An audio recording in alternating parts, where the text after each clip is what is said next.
श्री हरिवंश। श्री राधा वल्लभ श्री हरिवंश। राधा वल्लभ श्री हरिवंश। श्री राधा वल्लभ लाल की जय। सद्गुरुदेव भगवान की जय। वृंदावन बरसाना धाम की जय। महाप्रभु श्री हरिवंश चंद्र जी महाराज की जय। श्री यमुना रस रानी की जय। समस्त सहचरी वृंद की जय। श्री राधे श्याम। जय जय श्री राधे श्याम। जय जय श्री राधे श्याम। जय जय श्री हित हरिवंश।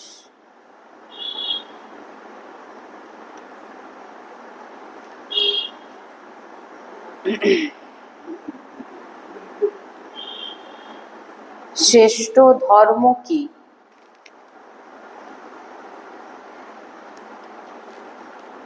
নিত্য ফল দেবে এমন ধর্ম কি? কাকে বসে রেখে মনুষ্য কখনো শোকিত হবে না, আর কার সঙ্গে মিত্রতা আপনাকে নষ্ট করবে না। যুধিষ্ঠিরজি বলছেন যে এই লোকে যিনি সুখে রাখে, খুশিতে রাখে, প্রসন্নে রাখে, এর থেকে আর কোনো ধর্ম, বড় ধর্ম আর নেই। গোস্বামী তুলসীদাসজি বলছেন, পরহিত সরিষা ধর্ম নেহি ভাই।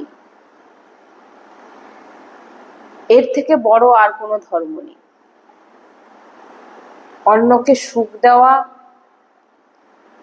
মাতা পিতা গুরুজন বৃদ্ধ বিনা স্বার্থে তিনাদের সুখ দেওয়া,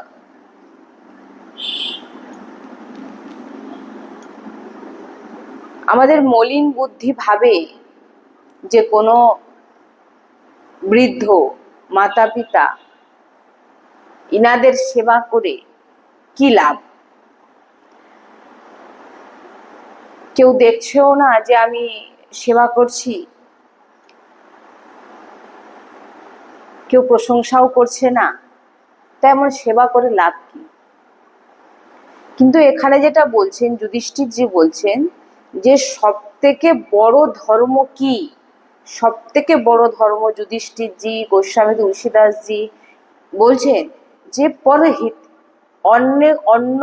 অন্যের কল্যাণ করা, অন্যকে সুখে রাখা, প্রসন্ন রাখা, খুশিতে রাখা, এটাই হচ্ছে সব থেকে বড় ধর্ম। যেমন মাতা পিতা বৃদ্ধ বয়স্ক ইনাদের সেবা ইত্যাদি। কিন্তু মলিন বুদ্ধি কি ভাবায় যে কেউ প্রশংসা করছে না, কেউ দেখছেও না, প্রশংসাও করে দিক যে না ইনি দেখো কত সেবা করছে বা কিছু। প্রশংসা করলে তবু মনে মনে ভাববে যে না আমি এটা করছি বলে কেউ তো আমাকে ভালো বলছে। বলছে বিনা স্বার্থে, কোনো স্বার্থ না রেখে অন্যকে প্রসন্ন রাখা, এটা হচ্ছে সব থেকে বড় ধর্ম। ধর্ম একে বলে না যে চারজন আপনাকে ভালো বলুক। ধর্ম একে বলে না যে চারজন আপনাকে ভালো বলুক, আপনার প্রশংসা করুক, একে ধর্ম বলে না। ভগবত প্রসন্নতার জন্য আপনি করুন, ভগবানকে প্রসন্নের জন্য করুন। চারজন প্রসন্ন হলো সেটা নয়।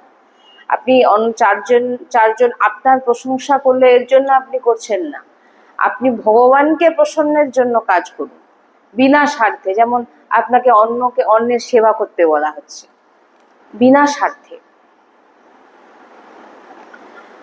অন্যের হিত করবার মতো, অন্যের হিত করে, অন্যের কল্যাণ করে, হিত মানে কল্যাণ বলা হয়, অন্যকে প্রসন্ন রেখে যে ফল পাওয়া যায়, যেমন কোনো জীব জন্তু যাকে পাবেন মোটামুটি তাকে ভালো রাখা, তার প্রসন্ন, তাকে তার কল্যাণ করা, তাকে প্রসন্ন রাখা, তাকে ভালো রাখা। এক চরিত্রে আসে একনাথজি মহারাজের। গঙ্গোত্রী থেকে জল নিয়ে তিনি আসছিলেন রামেশ্বরজিতে তিনি ঢালবেন বলে। একদম কাছাকাছি পৌঁছেও গেছে, জল নিয়ে আসছে।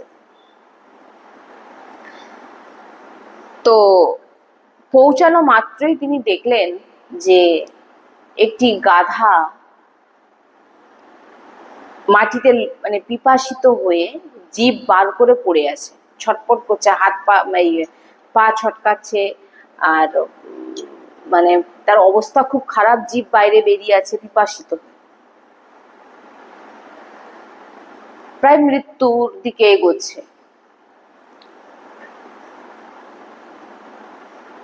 এবারে একনাথজির সঙ্গে অনেক ভাগবত জনও ছিলেন, মহাপুরুষজন ছিলেন, তিনারাও জল নিয়ে একসঙ্গেই সব যাচ্ছিলেন। তো একনাথজি যখন গাধার দিকে চলে যাচ্ছে দেখে মহাভাগবত জনরা তিনারা জিজ্ঞাসা করছেন কোথায় যাচ্ছ? তখন একনাথজি বলছেন,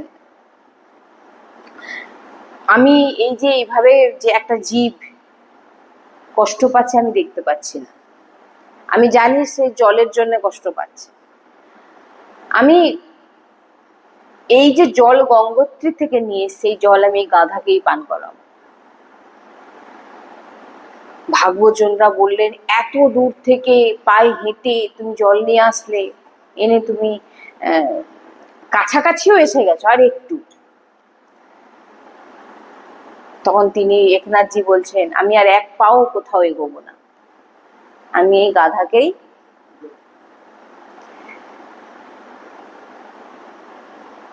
তিনারা চলে গেলেন। একনাথজি সেই গাধাটিকে তার মাথাকে নিয়ে তার কোলে রেখে তিনি গঙ্গোত্রী থেকে যে জল নিয়ে এসেছিলেন সব জল সেই গাধার পান করিয়ে দিলেন।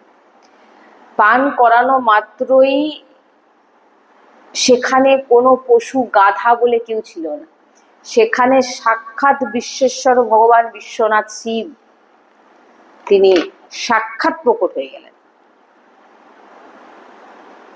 প্রত্যেক জীবের মধ্যে ভগবান আছে, আমরা আলোচনা করি না, প্রত্যেক জীবের মধ্যে ভগবান বিরাজমান। আমরা যদি সেটা বুঝে নিই, কোনো জীবকে কষ্ট না দিই, ভগবত প্রাপ্তি আর কিছু নেই। সবার মধ্যে ভগবানকে দেখাই ভগবত প্রাপ্তি।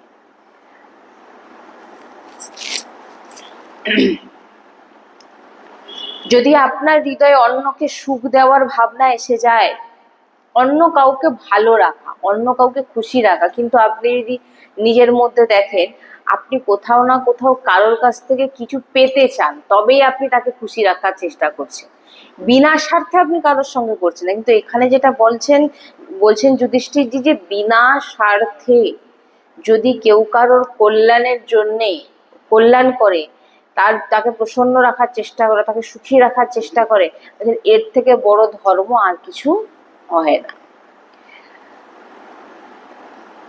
যদি আপনার হৃদয়ে অন্যকে সুখ দেওয়ার ভাবনা এসে যায়, তো এর থেকে বড় আর কোনো ধর্ম নেই, যুধিষ্ঠিরজি বলছেন। আর যে কাজ শাস্ত্র অনুসার করা হয় তারই নিত্য ফল পাওয়া যায়।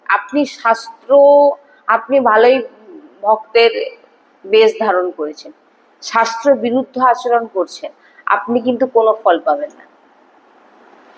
আপনি বেশ না ধারণ করুন, কিন্তু আপনি শাস্ত্রে যে যা যা বলছে, মহাপুরুষ যা যা নির্দেশ করছেন, আপনি যদি মেনে চলেন, ভালোই আপনার বেশ নেই বলছেন, আপনার মন মানি আচরণ নয়, বলছেন, তাহলে তার ফল আপনি নিশ্চিত পাবেন। আর যে বেশ ধারণ করে আছে, শাস্ত্র বিরুদ্ধ আচরণ করে, সে কিন্তু কোনো ফল পাবে না। শাস্ত্র গুরুজনের অনুসারে চললেই আপনি ফল পেয়ে যাবেন। শাস্ত্র, গুরু, মহাপুরুষ, সাধু সন্ত, ইনারা যা যা বলবেন সেটা যদি আপনি অনুকরণ করে চলেন, আপনি ফল পেয়ে যাবেন। আর আপনি যদি শাস্ত্র না মানেন, উনাদের কথা না মানেন, আপনি যা কিছু করুন, মনের মতো যা ইচ্ছা করুন না কেন, আপনি কোনো ফল পাবেন না।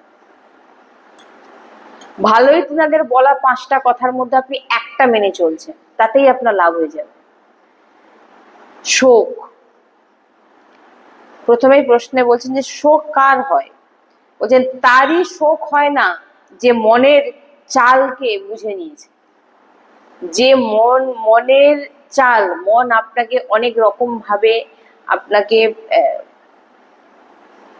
ভাগবতিক মার্গ থেকে সরানোর চেষ্টা করছে, আপনার দুর্গতিকে প্রাপ্তি করানোর জন্য আপনাকে অনেক প্রয়াস করাচ্ছে, অনেক কাজ করানোর চেষ্টা করছে, অনেক কিছু বলছে আপনাকে, বলছে এটা কর ওটা কর।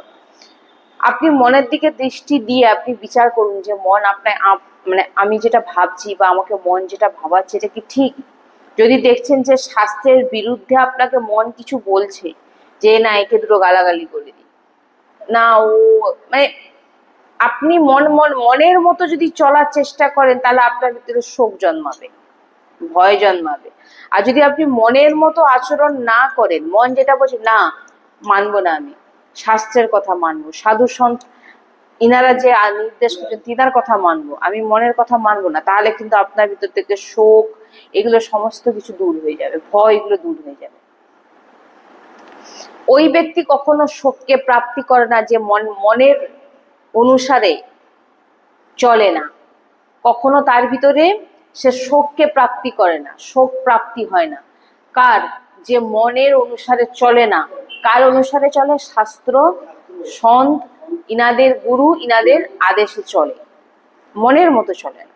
মন আজকে মনে হলো এটা এটা করি, মন আজকে মনে হলো ওটা করি, মনের মতো যদি আপনি চলেন, তাহলে কিন্তু আপনার শাস্ত্রের বিরুদ্ধে আচরণ হচ্ছে। আর শাস্ত্র মতে যদি আপনি চলেন, মনকে মেরে, তাহলে কিন্তু আপনার সব কিছুটাই আপনি সব ফল পেয়ে যাবেন। লক্ষ্য বলছেন যে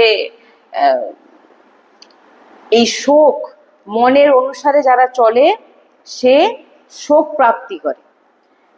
তার লক্ষণ কি? ভয়, শোক, চিন্তা, বিষাদ, অসহায় ভাবা, এগুলো আপনার ভিতরে চলে আসবে যদি আপনি মনের মতো চলেন। আপনাকে মনের কথা আপনার মানা যাবে না। মন যদি বলে আজকে এটা খেতে ইচ্ছা হচ্ছে, না আমি ওটাই খাবো না আজকে। মন যদি বলে আজকে ওখানে যাবো, আজকে অন্যদিন যাই যা করি, আজকে তো মন যদি মনে করে নিয়েছে যে ওখানে যাবো, আজকে তো আজকে যাবোই না ওখানে।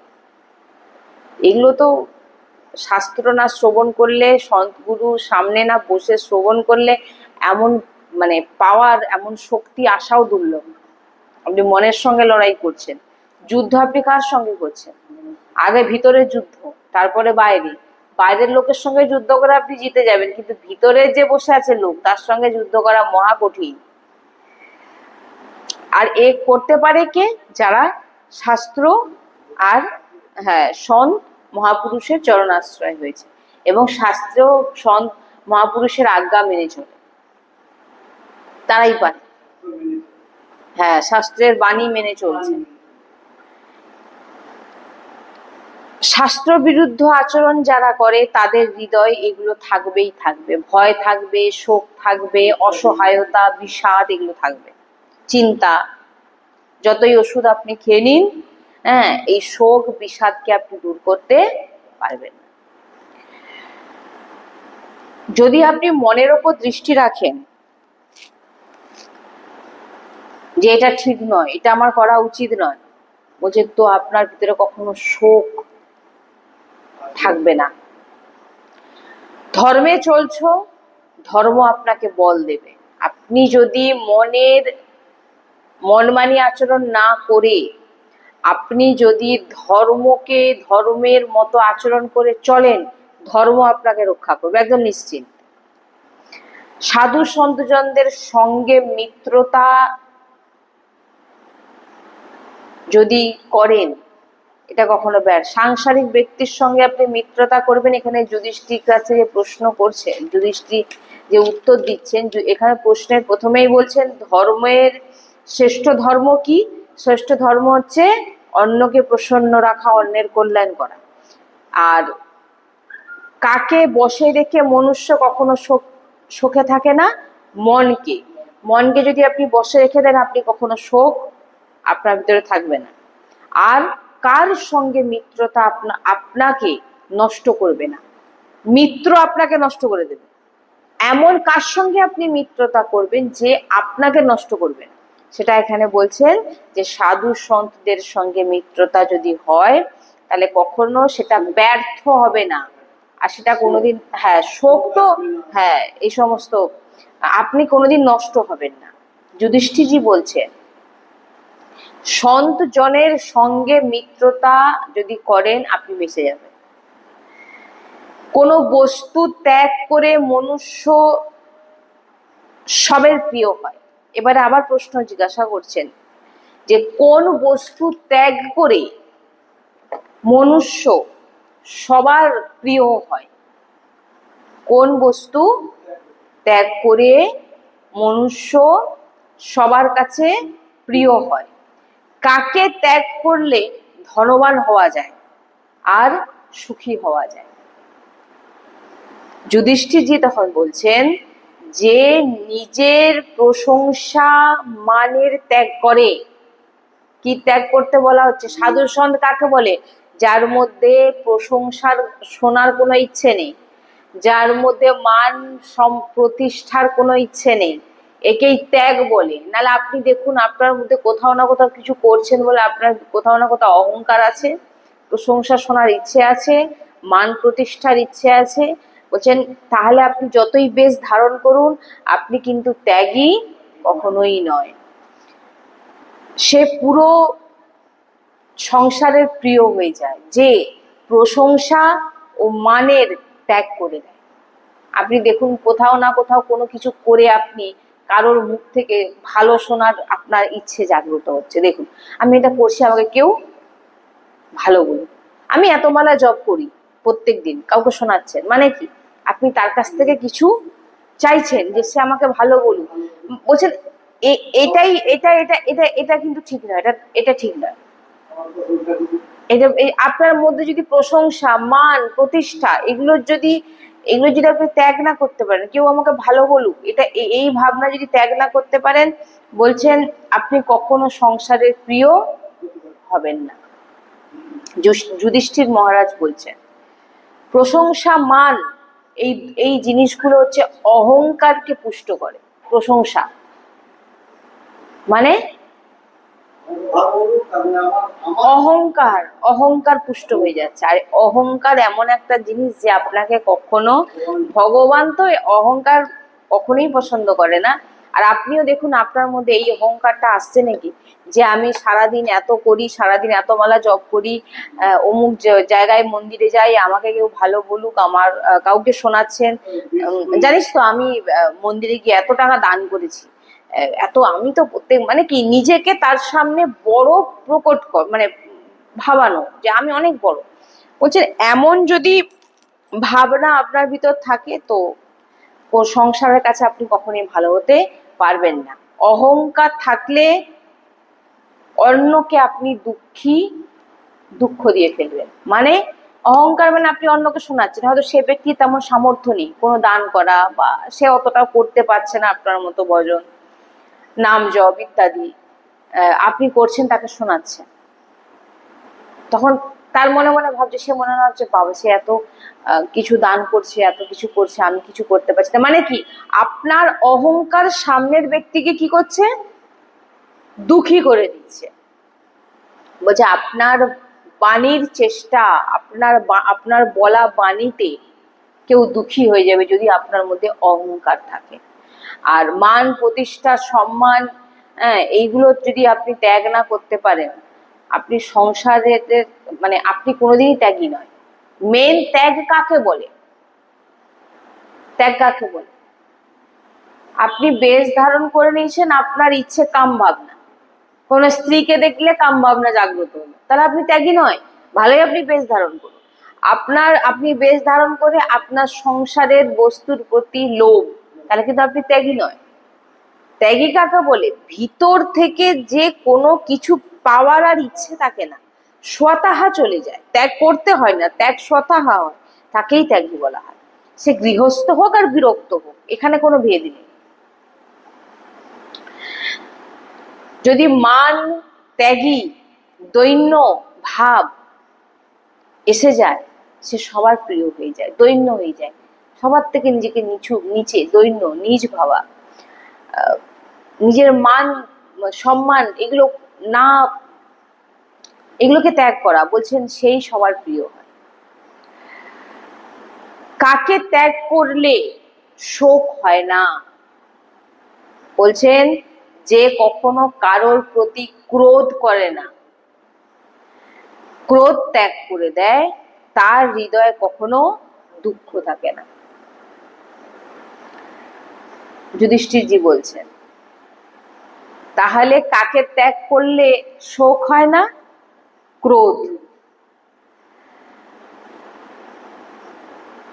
ধনবান কে হয়? যুধিষ্ঠিরজিকে যক্ষ প্রশ্ন করে জিজ্ঞাসা করছেন, ধনবান কে হয়? যে পর স্ত্রীকে ভোগের ভাবনায় রাখে, ত্যাগ করে না।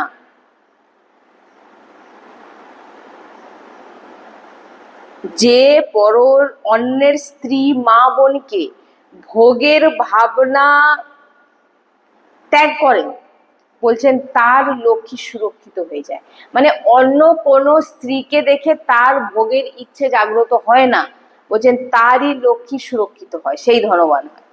এবারে বলছেন ধ্যান দেওয়ার বিষয়ে, যার, এবার দেখুন, এবার বলবেন দেখুন সে তো খারাপ চরিত্র, কিন্তু তার অনেক টাকা পয়সা কি করে? এখানে বলছেন যুধিষ্ঠিরজি বলছেন যার লক্ষ্মী বাড়ে, বৃদ্ধি পাচ্ছে লক্ষ্মী অনেক, বলছেন এখানে সুরক্ষিত করার কথা বলেছে, আর এখানে বলছেন লক্ষ্মী অনেক বৃদ্ধি পাচ্ছে।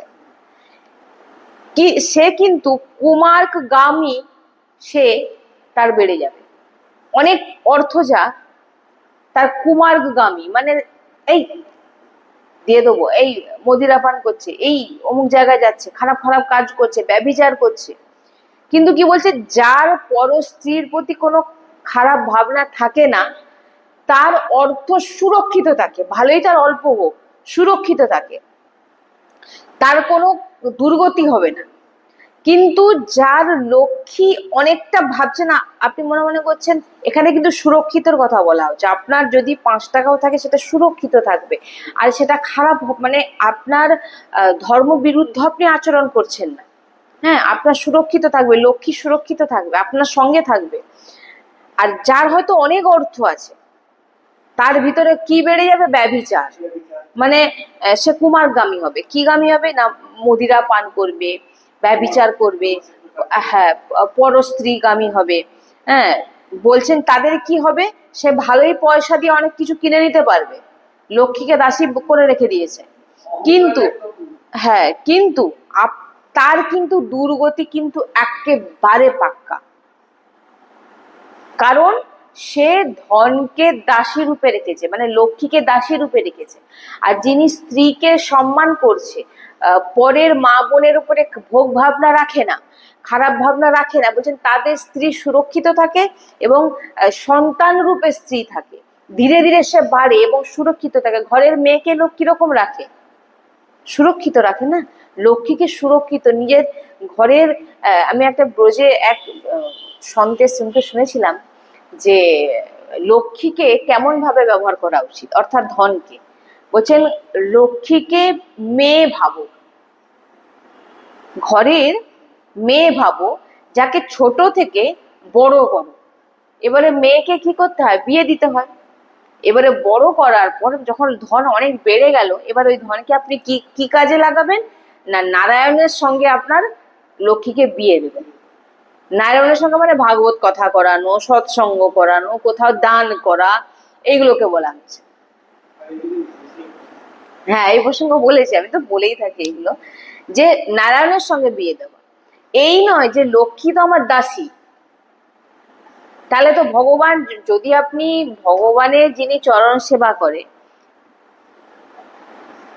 আপনি বলুন, আপনার স্ত্রীকে যদি কেউ দাসী ভেবে রাখে, খারাপ নজরে দেখে, তাহলে আপনি তাকে কি করবেন? দণ্ড দেবেন না দেবেন না? তাহলে আপনি ভাবুন, নারায়ণ তাকে দণ্ড দেবে না দেবে না? তাকে দণ্ডিত করবে না করবে না? যে লক্ষ্মীকে দাসী ভাবে, লক্ষ্মীকে যে দাসী ভাবছে, এই যে আমি এটা নেবো, নিয়ে নে, এই ওটা করে নে, আমার কাছে তো পয়সা আছে, কোনো ব্যাপার না, খারাপ কাজ করছে, মদ খাচ্ছে, লক্ষ্মীকে খারাপ কাজে বিক্রি করছে, মদ খাচ্ছে, টাকা দিয়ে মদ কিনে নিয়ে এসে নেশা করছে, খারাপ খারাপ জোয়াই লাগাচ্ছে, বিভিন্ন রকম কাজ করছে। আপনি বলুন, আপনার আপনার ঘরের মেয়েকে আপনি এই সমস্ত কাজে লাগাবেন? এই প্রসঙ্গটা আমি এক ব্রজবাসীর মুখে শুনেছিলাম, যে আপনার ঘরের মেয়েকে আপনি সুরক্ষিত রাখবেন, নারায়ণের সঙ্গে বিবাহ দেবেন, নাকি আপনি জুয়াতে লাগাবেন, নাকি আপনি মদ পান করবেন, নাকি আপনি অন্য ব্যভিচারে লাগাবেন? বলছেন, যদি কেউ এমন পয়সা, অনেক অর্থ আছে, লক্ষ্মী আপনার কাছে অনেক অনেক, আপনি বড় বিশাল ব্যাপার হয়ে গেছে, আপনার অনেক কামিয়ে নিয়েছেন, কিন্তু তাকে যদি আপনি ব্যভিচারে লাগান, তাহলে কিন্তু কি হবে? আপনার দুর্গতি একদম পাক্কা। আপনার সেই দুর্গতি ফল রূপে আসবে। আপনি আপনি দেখতে পাচ্ছেন না, আজকে ধরুন বৈদিক বিচার, ভাগবতিক বিচার, এবং আমাদের এখন যে আইনি বিচার, লৌকিক বিচার, তাকে দণ্ড দেবে। ব্যভিচার করলে আপনাকে আইন দণ্ড দেবে না? আর এই লৌকিক, সেই লৌকিক আইনের কথা বলছি আমি, পুলিশ কোর্ট আপনাকে দণ্ড দেবে না। আপনি যদি জোয়া খেলেন, আপনি যদি মদিরা পান করে এদিক ওদিক যাচ্ছেন, কোনো মা বোনকে ধরে খারাপ ব্যভিচারী করে, তাহলে আপনাকে আমাদের লৌকিক যে বিচার ব্যবস্থা আপনাকে দণ্ডিত করবে না? করবে।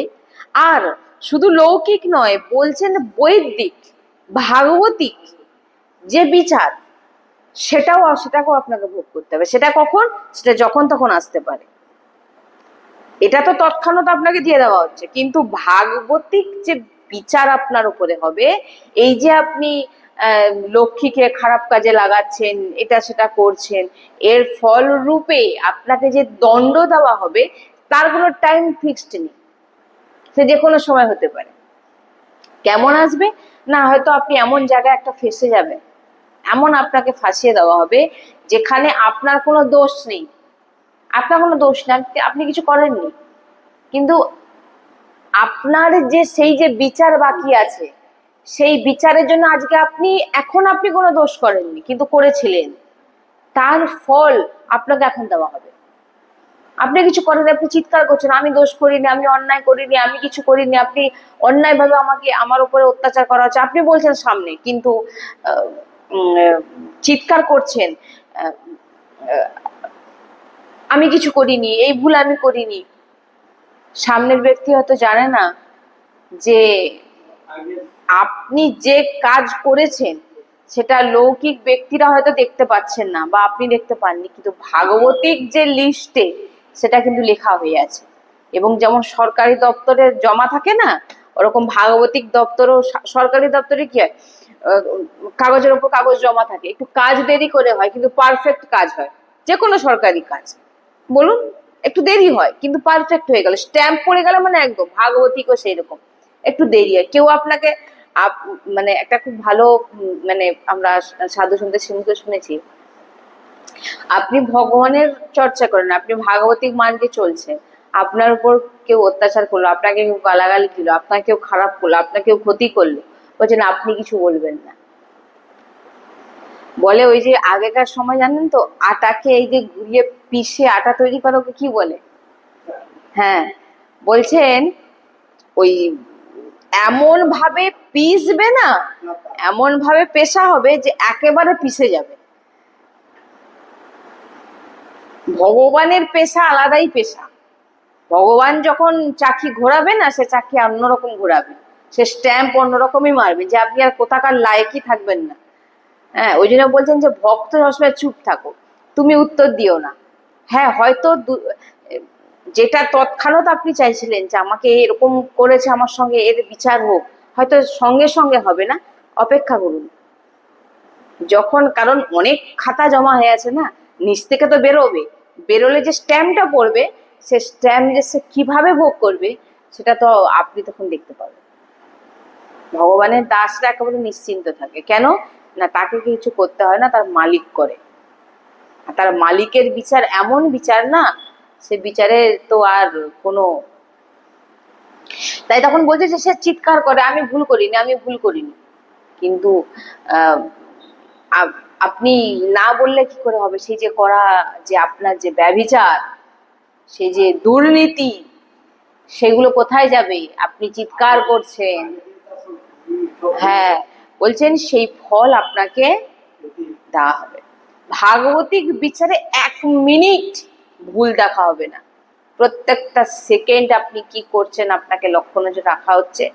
এবং আপনি ভাববেন না যে আমি একা ঘরের ভিতরে আছি বলে কেউ আমাকে দেখতে পাচ্ছেন না, জগৎ না দেখতে পাক, জগৎপতি সবসময় আপনার দিকে লক্ষ্য রেখেছে যে আপনি কি করছেন না করছেন।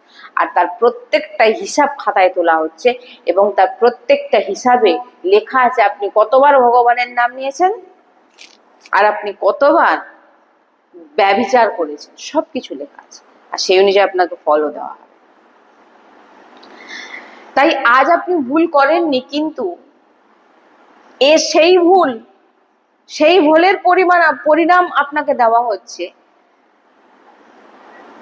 যে ভুল কেউ দেখেনি তার বিচার এখন হচ্ছে। ওই জন্য খুব সাবধান। একান্তিক পাপ যদি করে থাকেন আপনাকে জ্বলে মরতেই হবে। এই জন্য বলছেন যে খুব সাবধান। যে কাম ভাবনাতে অন্য মা বোনের দিকে ভোগ দৃষ্টিতে দেখে, সে পূর্ণ বলে ধনী হয়ে, সে যত ধনী হোক না কেন, সে যদি অন্য কোনো মা বোনের দিকে খারাপ দৃষ্টিতে দেখে থাকে, তার দুর্গতি পাক্কা হবেই হবে। সে অর্থকে যত কাজে লাগিয়ে যত মা বোনকে দিকে খারাপ দৃষ্টিতে, ভোগ দৃষ্টিতে দেখছে, শাস্ত্রে একদম স্পষ্ট আছে যে তার যে দুর্গতি, সে দুর্গতির ভাবনার সে ভাবতেও পারবে না যে তাকে কিভাবে দেওয়া হবে। শাস্ত্রের বিধান আছে, মা বোনের দিকে কেন দেখবেন, অন্যের মা বোনের দিকে কেন দেখবেন? আপনি পানি গ্রহণ সংস্কার করুন, আপনি বিবাহ করুন, আপনার স্ত্রী রাখুন ঘরে, কেন বাইরে? আপনাকে তো বিধান দেওয়া আছে, শাস্ত্রের ধর্ম অনুসারে চলুন, আপনার কোনো কিছু অসুবিধা হবে না।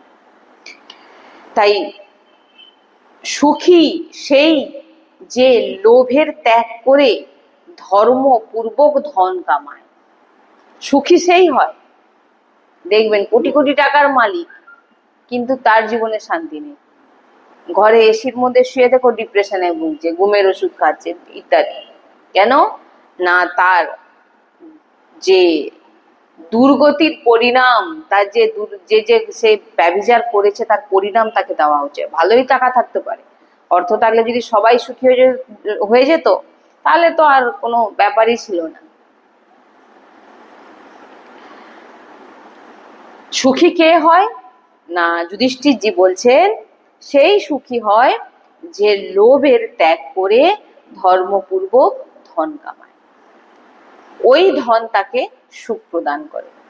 লক্ষ্মী, সে ছোট হতে পারে, অল্প হতে পারে, কিন্তু সে সুখে থাকবে যদি ধর্মপূর্বক।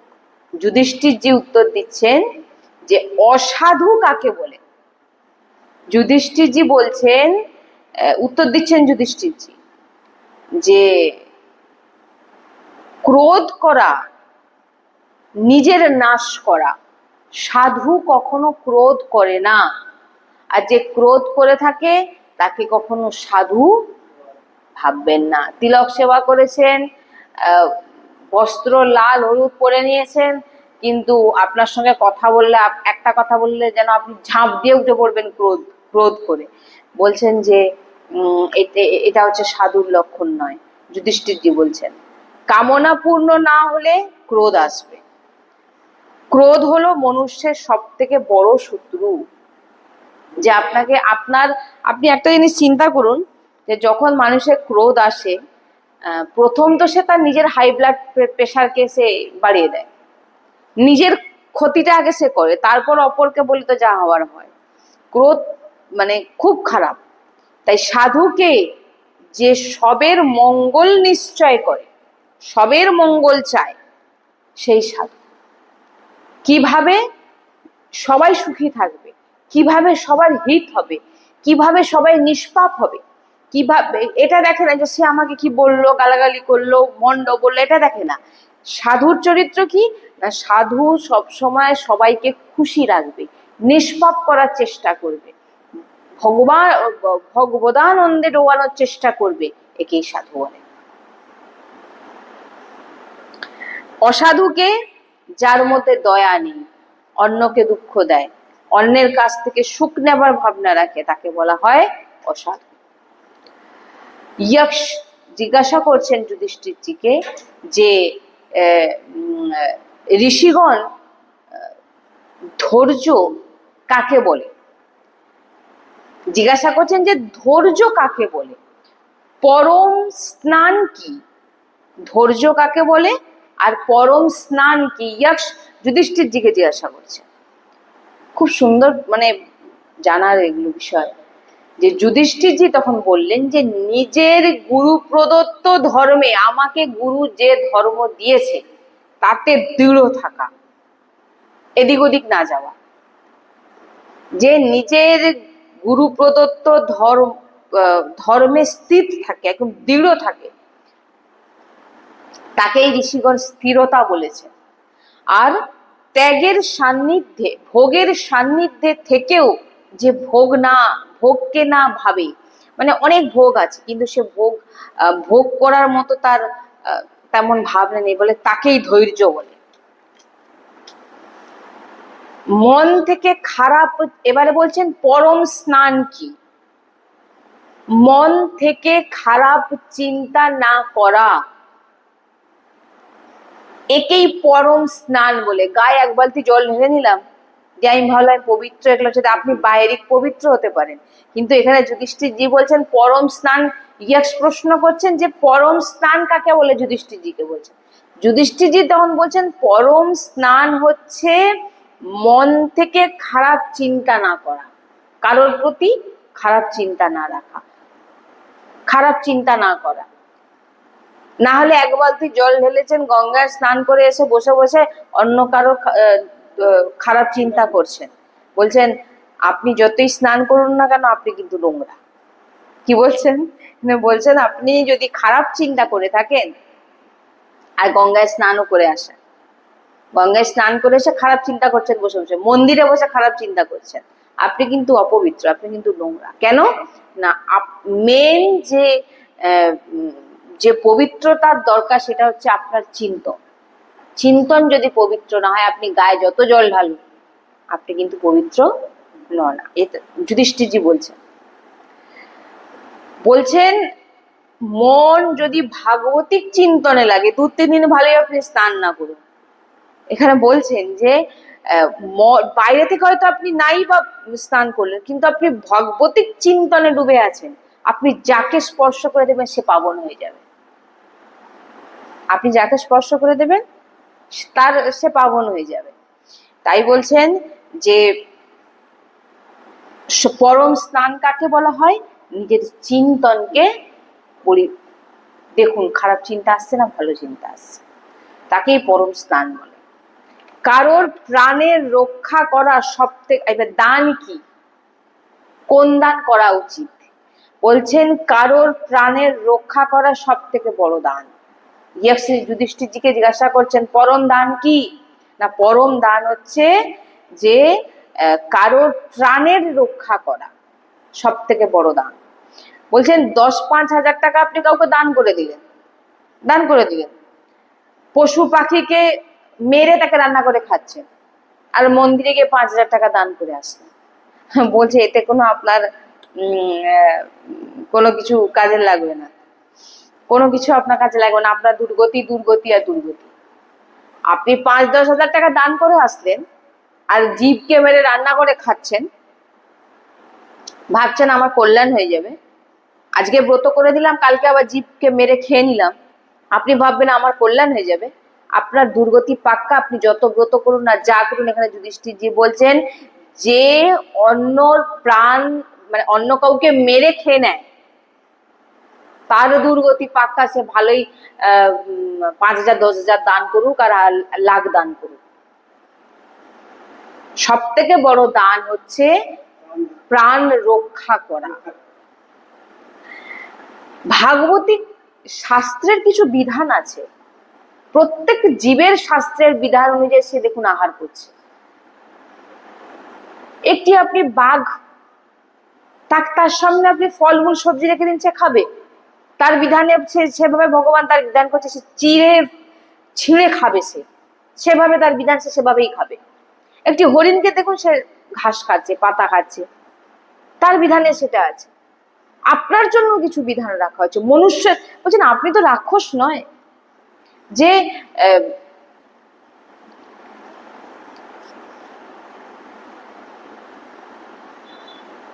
শাস্ত্রে অনেক রকম বিধান দেওয়া আছে। আপনি তো রাক্ষস নয় যে অন্য কাউকে মেরে আপনি মাংস খেয়ে নিচ্ছেন, মদিরা পান করে নিচ্ছেন। আপনি মনুষ্য, আপনি রাক্ষস নয়। যারা রাক্ষস হয় তারা অন্য প্রাণীকে মেরে খায় আর মদিরা পান করে। আপনি তো রাক্ষস নয়। আপনি কি? আপনি মনুষ্য, আপনি মানুষ। অতএব আপনার জন্য 56 ভোগ আছে, আপনি পান না। অন্য প্রাণীর প্রাণ রক্ষা করুন। এই কাউকে জীবন, তাকে বাঁচিয়ে রেখেছেন, তাকে আহার খাইয়ে বাঁচিয়ে রেখেছেন, কাউকে মারছেন না, খাচ্ছেন না, এটা হচ্ছে সব থেকে বড় দান। তাহলে আপনি কি করলেন? 5,000-10,000 টাকা দান করলেন, এই মন্দিরের জন্য 5,000 টাকা নাও, এই অমুক জায়গায় 10,000 টাকা, এই অমুক, কিন্তু এদিকে খাচ্ছেন। যেটা এখানে বলছেন যুধিষ্ঠিরজি, সব থেকে বড় দান কি? অন্যের প্রাণ রক্ষা করা। আমি খাই না কিন্তু সে খায়, তাকে করে এনে দিচ্ছি, একই জিনিস। হ্যাঁ, না প্রাণ দান নয়, আপনি প্রাণ দান নয়, মানে কি প্রাণের রক্ষা করা। হ্যাঁ, এবার যে কোনো ভাবে আপনি রক্ষা করতে পারেন, কিন্তু আমাদের এখন মনুষ্যের দিক থেকে যদি আপনি দেখেন, যুধিষ্ঠির যেখানে বলছেন যে অন্য প্রাণীকে মেরে আপনি খাচ্ছেন, যেটা ভাগবতিক শাস্ত্রের নির্দেশ আমাদের জন্য নেই। আমাদের জন্য দেওয়া আছে যে আমাদের জন্য ভগবান যেটা দিয়েছেন, ফল মূল সবজি দুধ, আপনি সেগুলো পান শাস্ত্র। কিন্তু আমরা কি করছি? জীব হত্যা করে খাচ্ছি। একটা এখানে বলছে যেটা কারোর প্রাণের রক্ষা করা সব থেকে বড় দান, স্পষ্ট করে লেখা আছে এখানে। অন্য কারোর প্রাণের রক্ষা করা সব থেকে বড় দান। তাকে আপনি বাঁচিয়ে দিলেন, মারতে দিলেন না, তাকে খাওয়াচ্ছেন, তাকে বাঁচিয়ে রেখেছেন, তাকে সেবা করছেন, এটা বড় দান। কিন্তু 5,000-10,000 টাকা দান করে দিয়েছে, একদিন না খেয়ে পরের দিন মেরে কেটে খাচ্ছেন, আপনার দুর্গতি পাকা। আপনি যা কিছু করুন না কেন, এখানে যেটা শাস্ত্রে যেটা স্পষ্ট বলছে। তাই আপনার জন্য 56 ভোগ রাখা আছে, 56 ভোগ পান। আপনি তো রাক্ষস নয়, আপনি মনুষ্য। রাক্ষসের খাবার অন্য, মাংস খাওয়া, মদ খাওয়া, ব্যভিচার করা। আপনি তো রাক্ষস না, আপনি মনুষ্য। তাহলে আপনি মনুষ্যের মধ্যে আচরণ করুন, শাস্ত্রে যা যা নিয়ম বলছে সেগুলো পালন করুন, তাই না? তাই যুধিষ্ঠিরজি বললেন যে কিছু কিছু প্রশ্নের উত্তর যুধিষ্ঠিরজি দিলেন, সেগুলো আমরা শ্রবণ করলাম। আরো চেষ্টা করবো যে আমি যদি আরো কিছু কালকে শোনাতে পারি।